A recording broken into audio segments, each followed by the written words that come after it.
All right, welcome to Hoops Tonight here at The Volume. Happy Friday, everybody. Hope all of you guys had a great week. Friday is Mailbag Day, so I've got like 13, 14 questions that you guys dropped in the comments over the course of the last week that we're going to be hitting, bouncing all around the league. You guys know the drill. Before we get started, subscribe to the Hoops Tonight YouTube channel so you don't miss any more of our videos.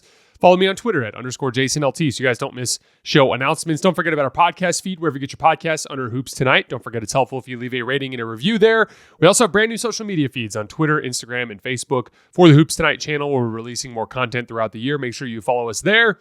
And then last but not least, keep dropping mailbag questions in those YouTube comments so we can keep getting to them on Fridays throughout the rest of the season. All right, this first question, one I actually think is super fascinating. I'm excited to get into it a little bit. Hello, Jason.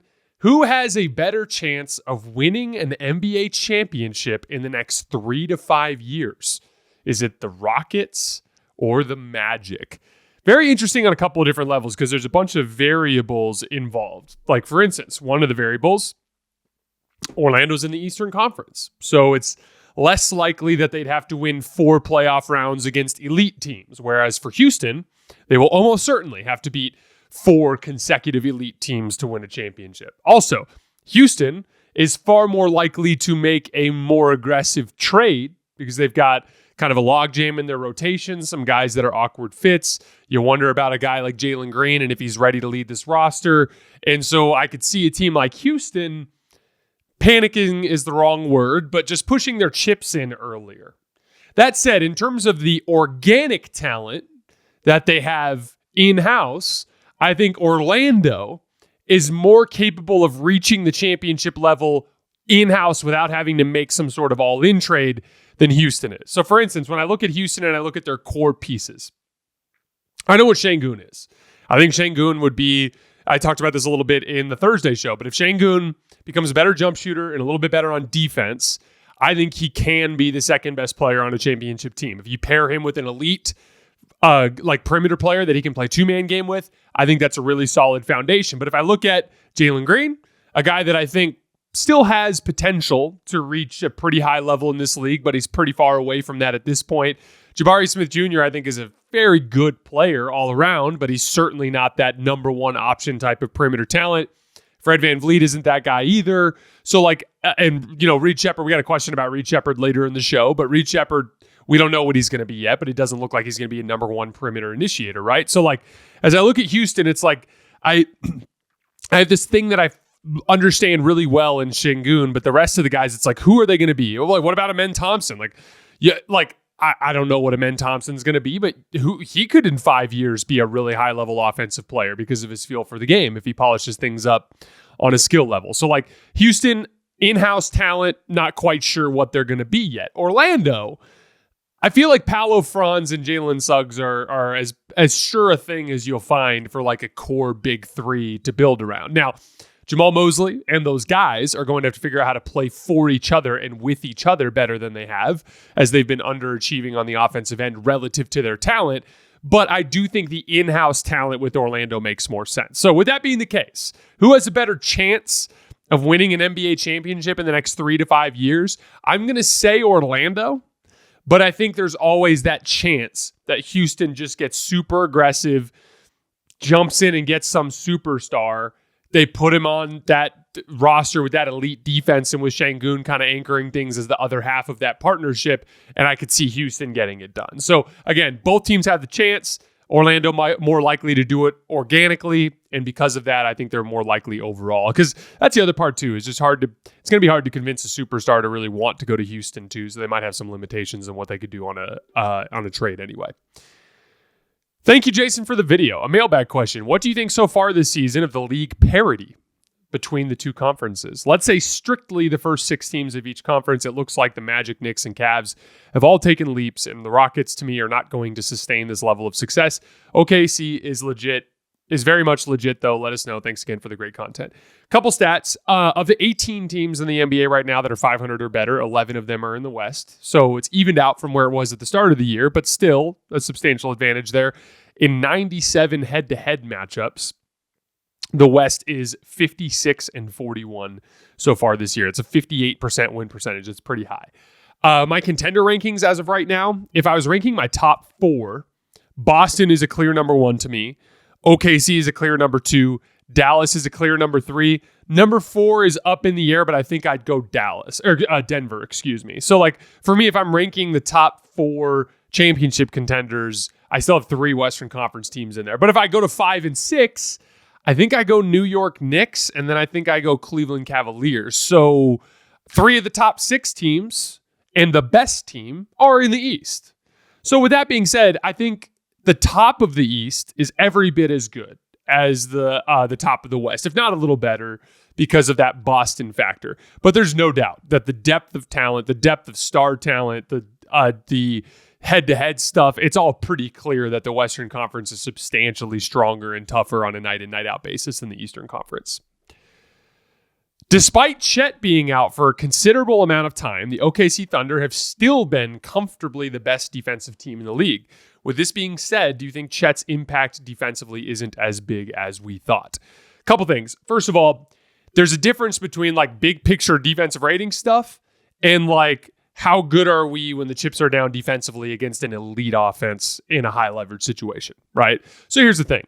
The Thunder are super good defensively on the perimeter. That is the most important spot to be really good defensively. Also, Isaiah Hartenstein provides a pretty high floor defensively. There's a conversation that we're gonna have here in a few questions that centers around what the most valuable type of role player is, and we're gonna be bringing up Hartenstein as an example. And like, he's not a elite defensive player, but he's very good in drop coverage. He can defend a little bit on switches, and he's a good rebounder.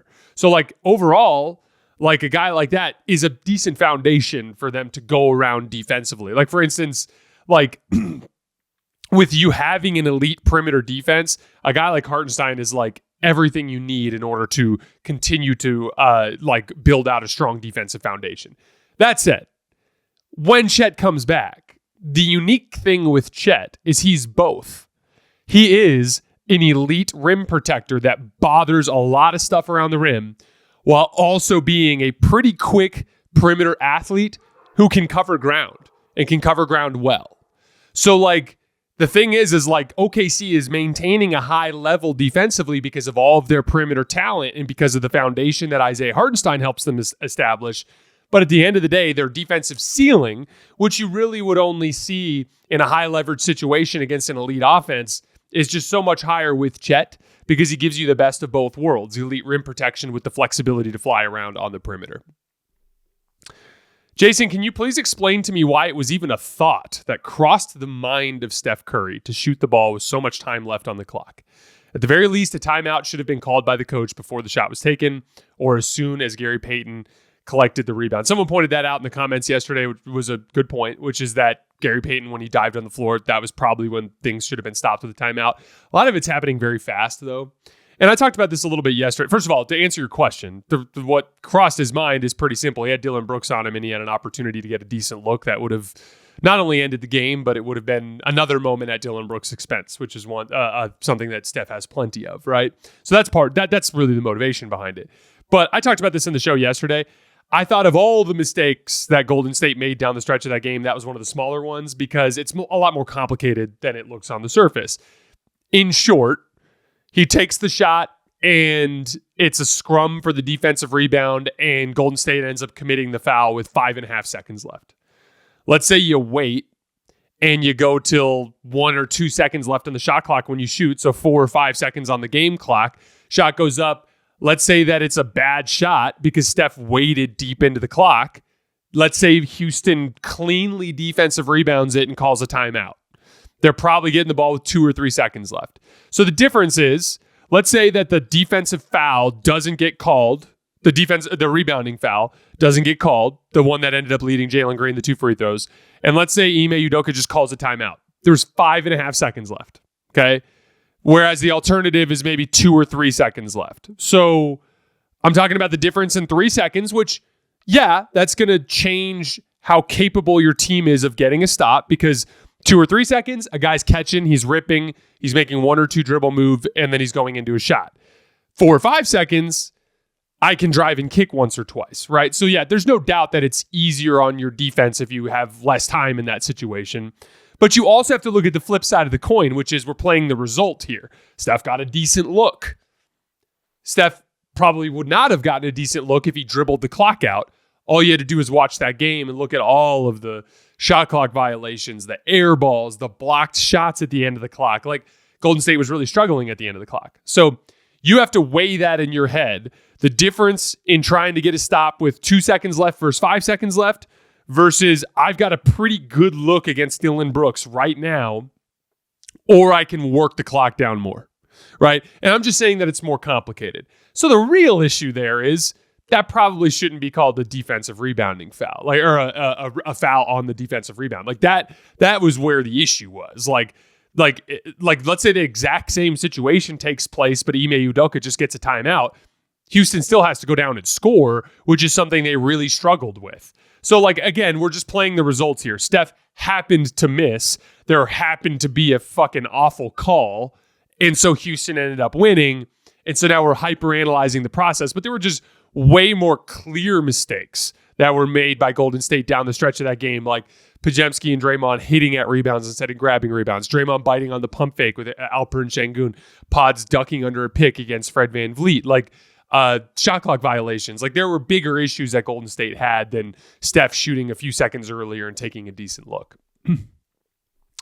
Hey, Jason, great content you've been putting out lately. Appreciate your takes on the NBA thus far. Just a fun one for you. I know you said Steph is your second favorite player, so as a huge Steph fan myself, I'm wondering your thoughts on this. If you could put Steph in his current form on any team right now and replace their starting point guard, how many teams would automatically be a bona fide championship contender? Would it just be the big hitters like Boston or OKC, or plenty of more teams? I would love to hear your take as a Dubs fan who knows Steph is still playing at a high level, but our roster construction is so mediocre. It'd be so cool to hear how many teams you think would be contenders, proving Steph is still one of those guys if he had a strong roster around him. I know it's all hypothetical, but it's fun to discuss. Keep up the great work. Greetings from Australia. So I'm going to change the question a little bit, because if you just swap out for point guards, there's going to be a lot of teams that have role player point. Like, for instance, like if I could just swap D'Angelo Russell for Steph Curry, the Lakers are a championship contender, right? But that doesn't mean that like it's a realistic type of swap, right? So I looked at teams if you swapped out their best player. Boston, I think for sure. And that's not a Tatum commentary. It's just that Celtics roster is insane. Oklahoma City for sure. That's not a Shea commentary. Oklahoma City's roster is just insane. Cleveland for sure. I just think they have a really high floor on both ends of the floor. There's a backup shot creator there. Really good defense, really good coach. A lot of athleticism on the perimeter. That makes sense to me. And then the New York Knicks. I just think Steph is a better basketball player than Jalen Brunson. And I think that is a type of environment that if you dropped Steph in, he would immediately... I'm not sure how much he'd raise that level, because Jalen Brunson has closed the gap on him in recent years, but I do think Steph is better. So those are the four teams for sure. And it's just, it's complicated, because I actually don't think the Warriors roster is bad. They just are missing one very important thing, which is a reliable secondary shot creator. That's a very strong roster in so many different ways. They just need a reliable 20-plus point per game forward that can help support Steph. Unlock higher level two-man game with Steph. Give Steph an option in high leverage physical situations when teams deny him the basketball, which has been a consistent issue, right? So yeah, those four teams. It's the most wonderful time of the year for getting in on all of the hoops, football, and hockey action at DraftKings Sportsbook. In the season of giving, we're being gifted college football and basketball, pro football and basketball, and pro hockey too. Almost 24/7. So many games every day, so many opportunities to place your first bet. Try betting on something simple like picking a team to win. Go to the DraftKings Sportsbook app and place your bet. Current Super Bowl winners on DraftKings right now, the Detroit Lions at plus 260 and the Kansas City Chiefs at plus 425. And here's a gift for all new customers. Bet $5 to get $150 in bonus bets if your bet wins. Download the DraftKings Sportsbook app and use code HOOPS. That's HOOPS. That's code HOOPS for new customers to get $150 in bonus bets if your bet wins when you bet just $5. Happy holidays from DraftKings. The crown is yours.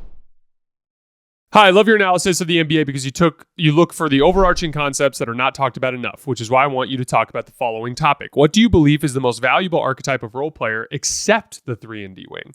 For bigs, The five out big like a Hartenstein, the stretch big like a Turner, or the more traditional rim protector like a Kessler. For guards, the 3-and-D like a KCP, the playmaker like a Conley, or a scorer like Malik Monk. Thank you for your content. Keep up your grind. Thank you all for all of the kind words that you guys have been leaving in the comments. They do mean a lot to me. So I'm going to change 3-and-D wing into a more qualified term. So I think the most high-level role player in the NBA right now is the perimeter player that is very athletic, that can guard multiple positions, both on and off the ball, while also being a competent off-ball scorer and a connective piece on offense, meaning they make quick decisions and they make good reads. Those are the kinds of players that every team should be hunting and trying to hold on to as much as possible. Why? Because regardless of who your star is, regardless of who your shot creator is, regardless of the style of play that you embark on, that player is going to help you no matter what. Now, if I had to go with my second most important archetype of player, I would go towards a big. Now, you broke down the three different types, and that's a good way of putting it. Like a stretch big, like a big that can shoot. A Hartenstein who's kind of like a do-everything big, or your traditional like defensive anchor, like a Walker Kessler, right? So I think I'd go with Hartenstein, the big who's pretty good at everything. Because when I look at a guy like Hartenstein, and this is like pretty much a league average center. Like if you're ranking centers in the NBA, Hartenstein is going to show up somewhere between 10 and 20, depending on who you ask, right? So he's a league average starting center in this league.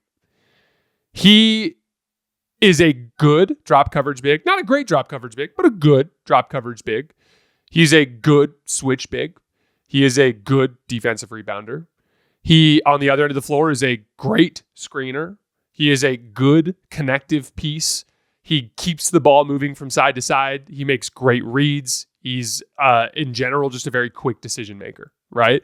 That raises the floor for my team on both ends of the floor. If I feel like Hartenstein is going to anchor me on the defensive end in multiple different coverages while also cleaning up the glass, while also being the fulcrum that ties all of my perimeter talent together, that is a really, really strong foundation for me to build a basketball team around. So again, like I would, after I have a good amount of those guys that I'm talking about, like I want to have at least two. I'd rather have a flawed center, like a center I'd rather have a center as like a stretch big that has some defensive limitations, or a defensive big that has some offensive limitations, as long as I have lots of those really good perimeter athletes that can score off the ball and connect offense.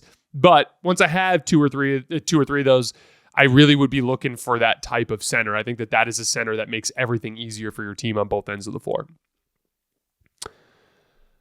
I really think Jason is the best basketball commentator on YouTube, and I love almost everything he says, but I'm never going to get on board with this take about refs that whenever they destroy a game, we just have to remind everyone that the other team should have outplayed bad reffing, which takes away from the reality, which is these shouldn't be happening, and it's all the ref's fault.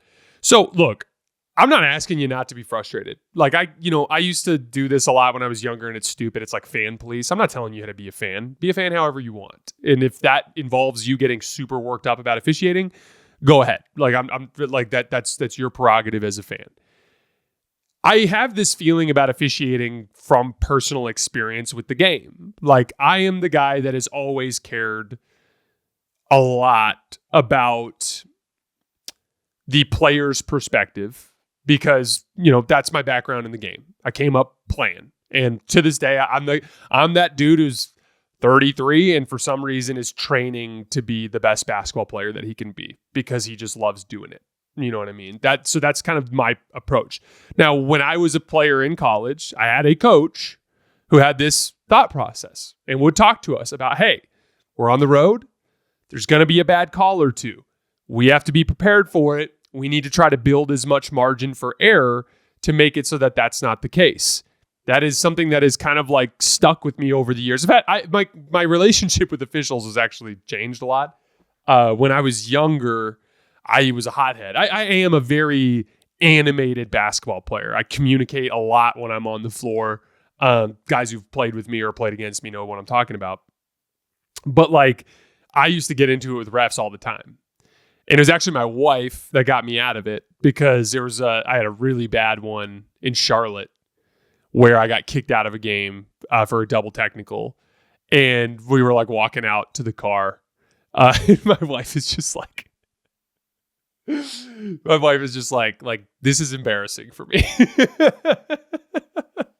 We joke about it all the time because like as an adult now, like as a grown adult, I've become very good with officials. I legitimately can't remember the last time I picked up a technical foul, and I have a very good communicative relationship with the officials in the games that I play now. But when I was younger, I used to just be like, I just used to get so worked up about it, and every bad call irritated me, and I was arguing like what you see Luka do on TV. Like I was doing that when I was Luka's age, which is why I keep yelling at him to cut that shit out, because it just doesn't help you.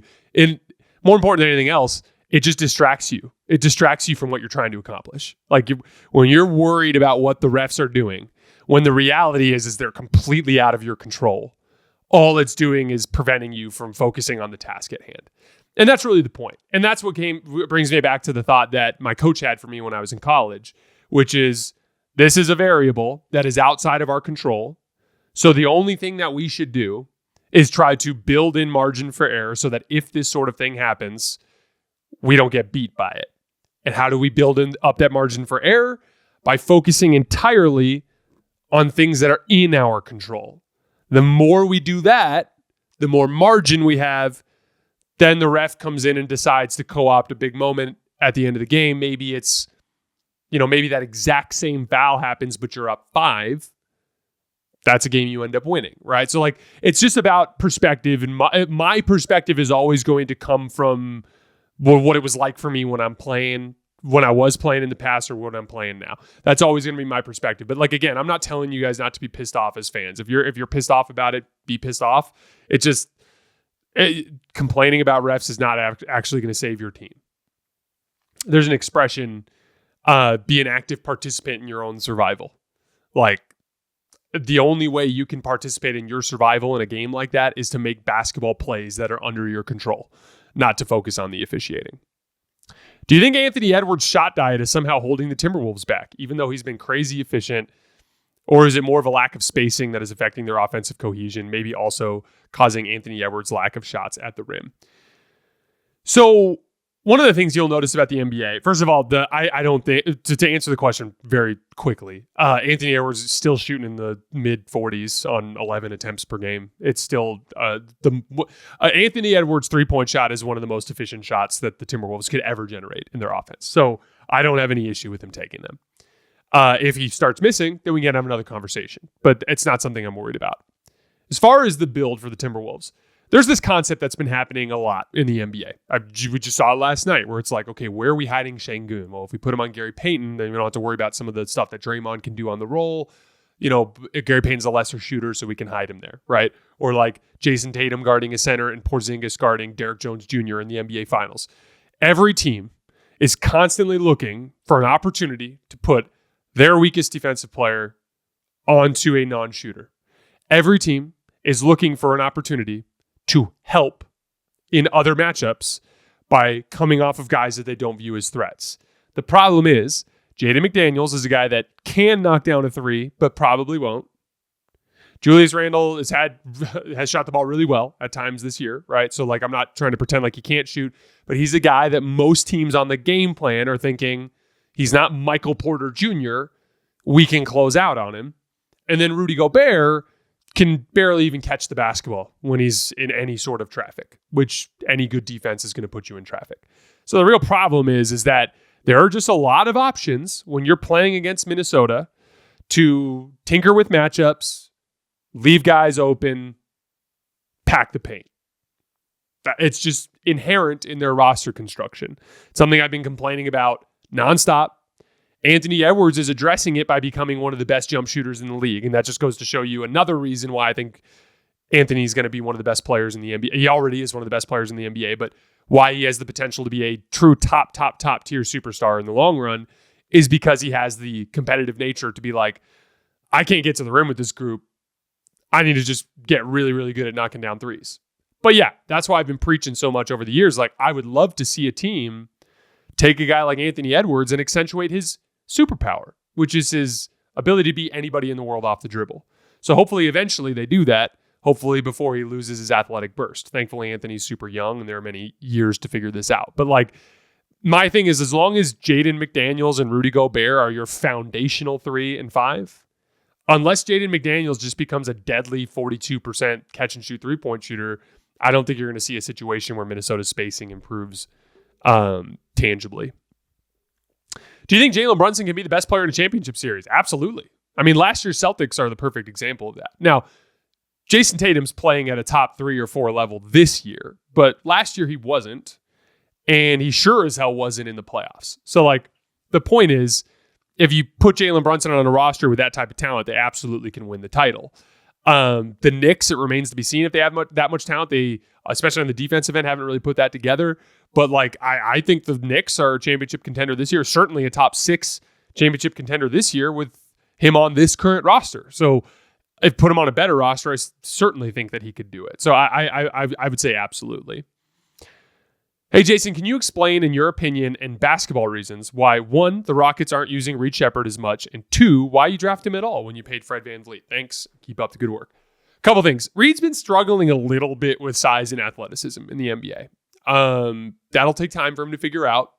I think it's an adjustment for anybody to go to that level. And it just, in time, he'll figure out how to compensate that with sharper fundamentals. And Reed's a good athlete himself. He just has to find a way to leverage it properly, right? As far as the rotation goes, in general, the rotation is just very shrunk for Houston. They have a ton of good players. It's a bit of a logjam. The reason why you draft like that is look at the roster. You have Amen Thompson, who maybe has big picture offensive potential, but right now is a defensive player. Tari Eason, defensive player. Dylan Brooks, defensive player. Jabari Smith, more or less a 3-and-D guy. Şengün, offensive player, but plays at the center position. As you start to kind of like work your way down the roster, Fred VanVleet and Jalen Green are pretty much your only 2 primary ball handlers. And Jalen Green is a guy that might not fit this timeline. Fred VanVleet is a guy that's almost certainly going to go out in a trade if you end up making a star trade. And so where that advantage is present is, like, let's say you make a trade for a star wing. Like let's just say Brandon Ingram, for instance. Let's say that they go get Brandon Ingram. If they go get Brandon Ingram and you trade Fred VanVleet, suddenly you're down a guard, up a forward. That could be a position where Reed Sheppard suddenly gets minutes. So it's one of those things where, like, inevitably Houston's going to make some kind of consolidation trade. Maybe not for a star, but maybe for a star. And in that case, Reed Sheppard's opportunity will open up. But again, like, he's struggling a little bit with size and athleticism. Give him some time. He just hasn't really had as many reps as you would like to see as well. All right, we have 5 more. Yo, Jason, love the show. It's probably my favorite basketball show currently. I have yet another Jokic topic. So the discourse lately has been that Jokic's output has been so high because his teammates, namely Jamal, are just bad lately. And so he has to do everything. Reasonable, no doubt. But I have been considering the opposite, which is maybe his teammates are being affected by, not his usage, but the fact that he dictates everything. What I mean to say is, I was perusing time of possession stats, not usage, and I noticed something. The Nuggets have had 3 real playoff runs together, 2020, 2023, 2024. They were competitive in 2 of them, 2020 and 2023. In those playoffs specifically, Jokic's averages touches per game were 103. Murray's were 90. In the 2023 playoffs, Jokic was at 111 and Murray was at 90. Last year's playoffs, in this regular season, so far the split is closer to 115 for Jokic and 70 for Murray. So I say all that to ask you this. Do you think there's any possible validity to the assertion that maybe Jokic getting 115 touches per game, and although the stats are insane and the onus is all on him, and Murray, their point guard, only getting 70, not to mention Michael Porter Jr. and others being relegated to spot-up, stand-around guys again, do you think that Jokic's play-to-play dominance is contributing to his teammates being out of rhythm, poor play, whatever, and just the team's overall issues in general? Obviously, he needs to touch the ball a lot. Regardless, my main question is, has it gone too far? Is the discrepancy between him and especially Murray too wide? And also, why do you think that is? Do you think it's just because the team sucks, so he's just doing everything? Or do you think maybe Murray needs to be forced back into the same role he played in 2020 and 2023? Same for Michael Porter Jr. and Aaron Gordon. Would love to hear your thoughts. First of all, thanks for the kind words and the support. Here's the thing. I don't think Jokic's touches or his usage affects the team in a negative way at all whatsoever. He's not a ball stopper. He is a ball mover. He is dictating a lot, but he's doing it as the part of the process of generating advantages. The point is, this is not Luka Doncic. Dribble the ball up the floor, wait till 13 or 14 seconds on the shot clock, spread ball screen, kick out pass with 4 or 5 seconds on the shot clock for a guy to maybe take a catch and shoot three or drive the closeout one time. Denver is constant motion, side to side, trying to get guys involved, trying to create advantages. Jokic touches the ball a lot. He is the fulcrum that makes everything work. But very rarely is Jokic just dribbling the air out of the basketball or just standing there with the basketball for extended periods of time. The big reason why the touches are shifting is just because Jamal's not playing well. In a basketball game, there's a natural flow that takes place. Like you'll find that like if you come out to start a game and your point guard hits like a pull-up three in a ball screen and then hits a floater in a ball screen and then hits another three in like a transition situation and he's got 8 points in the first quarter, like he's in rhythm and he's feeling good, and that team might play through that guy more throughout the game. If he misses that first pull-up three, maybe he doesn't take the floater, misses the transition three, maybe you play through other guys for other parts of the game. That's not to say you go away from that guy entirely, but basketball games tend to like kind of naturally find the player that's in rhythm. That's just kind of the way it goes. Smart basketball players will do that. They'll just get the ball to the guy who's in rhythm. There's going to be a natural dip in Jamal Murray's touches because he's not playing well. You don't want to stop feeding him entirely, but they haven't. He's still getting 70 touches a game, as you said. But like, you'll see if Jamal gets it going, if he gets back into form, his touches will increase commensurate with that. I'm just saying I'm watching Jamal not move as well. I'm watching Jamal not get as much lift on his pull-up jump shot. There's a lot more that goes into Jamal Murray's struggles than just he's not getting enough touches, is my point. And the last dead giveaway for this is, have you guys looked at the offensive rating when Jokic is on the floor? Denver is scoring. It's like almost 124 points per 100 possessions when Jokic is on the floor, despite all these guys struggling. So it's like the opposite of the LaMelo Ball thing, where like with the LaMelo Ball, he's putting up monster numbers, but the team can't score. Jokic is putting up monster numbers, and Denver is historically great offensively when he's on the floor. So like, I don't think the issue is anything to do with Jokic. It's just he has leveraged his own greatness to cover for his teammates who are out of rhythm as his teammates come out of that funk. And Jamal has a tendency to play his way into shape and peak at the end of seasons. As Jamal gets his shit together, Jokic will parse back his touches, and you'll see that 115 number come back down to 105 or whatever, and you'll see Jamal Murray's numbers go back up. It's going to be on him to dig himself out of that. Jokic is going to keep setting monster screens for him, keep running two-man game for him. He's still going to get opportunities to lead second units. Jamal's going to get all the opportunity in the world to figure it out, but at the end of the day, he's got to be the one who figures it out. All right, let's see. 3 more. What's up, Jason? Big fan of the show. I've been seeing a few people on the internet talk about a potential Jimmy Butler trade to Denver for Michael Porter Jr. and a pick. What do you think the basketball reasoning is behind that potential trade, and how do you think Jimmy Butler would fit in with Denver? Also, maybe it would be dope if you had a series where you broke down basketball reasoning behind potential trades that could possibly happen.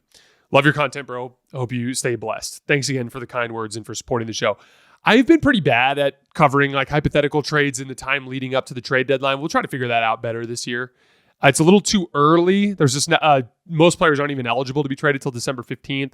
We might get a panic trade before then from a team like Golden State, but like usually it'll be like mid-January that we start getting really serious about looking at the trade market. But if you guys have any ideas for how you want to cover that, let me know and we'll dig into it, because I would like to get better at covering the trade deadline. I've always been like pretty good at like, okay, this trade happened. Let me talk about the basketball of how this works. I am not as creative as most trade machine workers are. You know what I mean? Like I see guys post trades on Twitter, or I see some of my favorite NBA podcasters talk about them on their shows. And I'm like, I clearly just don't have enough of that like time to just sit down and just conceptualize, or I haven't devoted enough time, is my point, to conceptualize different trade opportunities and things along those lines. It's just something I need to get better at, because inevitably it is an important part of this industry, because people love to think about potential trades. So it's something I'll try to get better at in the big picture. As far as Jimmy Butler goes, I'd be concerned about trading Michael Porter Jr. for Jimmy Butler because Michael Porter Jr. fills a very, very important role in terms of skip pass scoring. Like, he is your off-ball scoring that complements everything. Jimmy's shooting the ball really well since he came back from his injury, but he's not the kind of guy that's going to be guarded the way Michael Porter Jr. does, or to make teams pay the way Michael Porter Jr. does on those skip passes. I wouldn't trade for Paul George, but let's say that it's Paul George, totally different story. He's an upgrade of Michael Porter Jr. that can do a lot of similar things, right? So like, if you could upgrade a player in that mix for somebody that kind of is a like fit, I'd be careful with like tinkering too much with the fit. Because remember, part of what made that Denver team so good in 2023 was it was a perfect fitting starting five. Maybe not all the guys that you'd rank super high in a vacuum as basketball players, but each one of those guys fit a specific role so perfectly. Jimmy Butler probably would inevitably find a way to impact the game and play well alongside Jokic, but I do think there's more clunkiness in that fit than we realize. Like, they need shooting. They need guys who can shoot. That's the kind of thing that Denver is going to be looking a lot at in the trade market. Hey, Jason, you always say that it's easier to cover defensive shortcomings rather than offensive ones with role players, which I agree.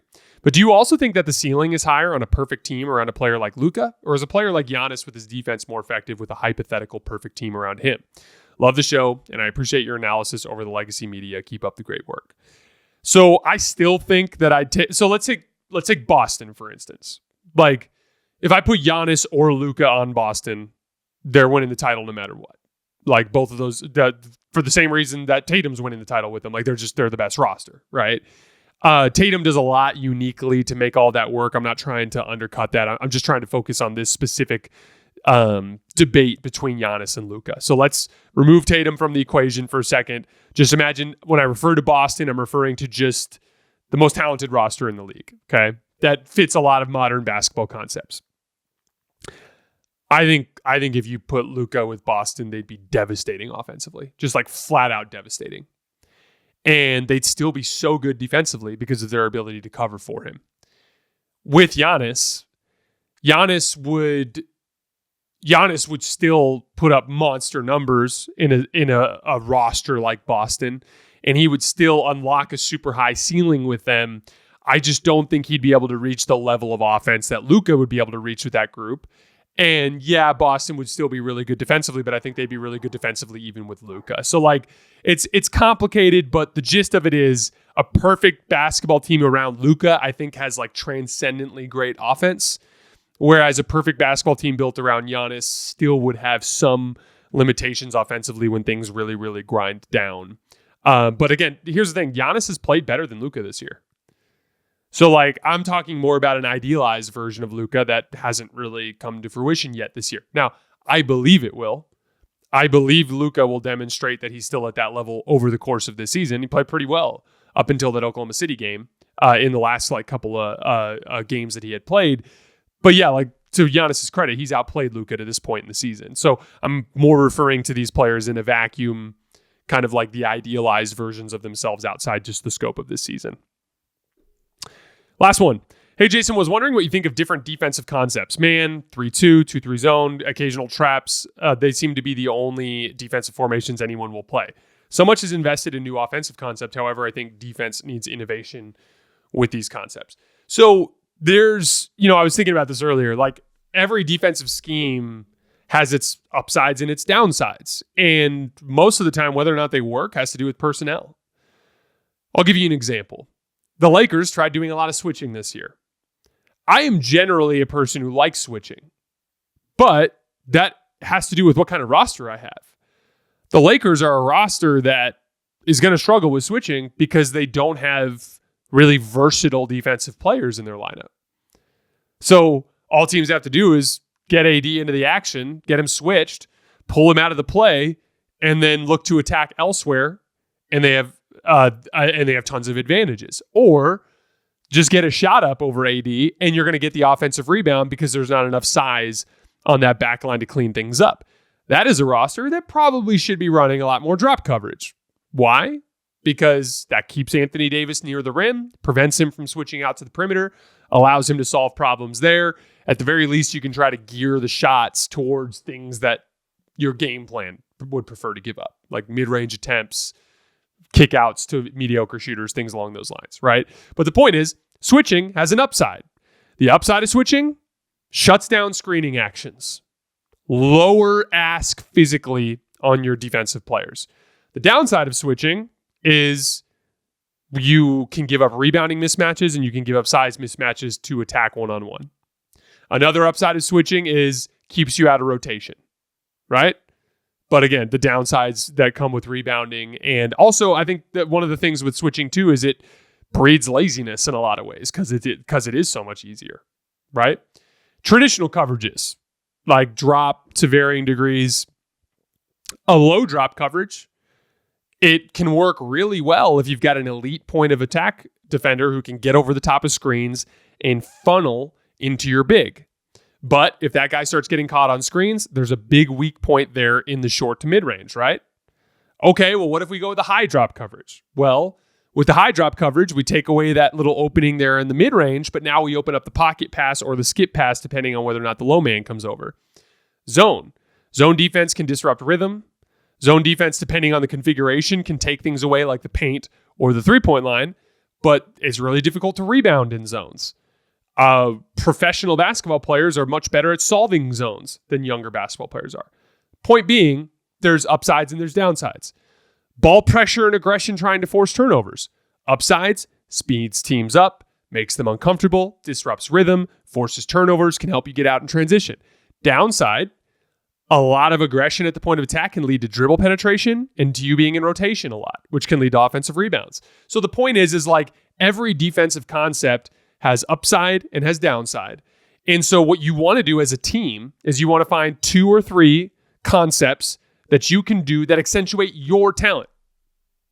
And if it accentuates your talent, then it'll probably work well. Boston, for instance, a lot of switching, especially with Horford, right? But then they try to protect Porzingis as much as possible by running drop with him and putting him on the weakest above the break shooter on the other team. They have schemes that match up really well with their personnel. That like we talked about with the Lakers, I would like to see them over time maybe go away from switching. Not because I don't believe in switching. I do believe in switching. I just don't think that's the right roster for switching. I think that's a roster that needs to be running more drop coverage. So that's kind of the point. Ball pressure. A team like the Lakers really shouldn't ball pressure. They're not athletic enough. And so if they do, they're just going to get beat off the dribble. Right? And then they're going to be in rotation where they're slow and they're just going to get beat, right? Teams like Houston, Oklahoma City, they've got all these athletes on the perimeter. They should be pressuring the ball.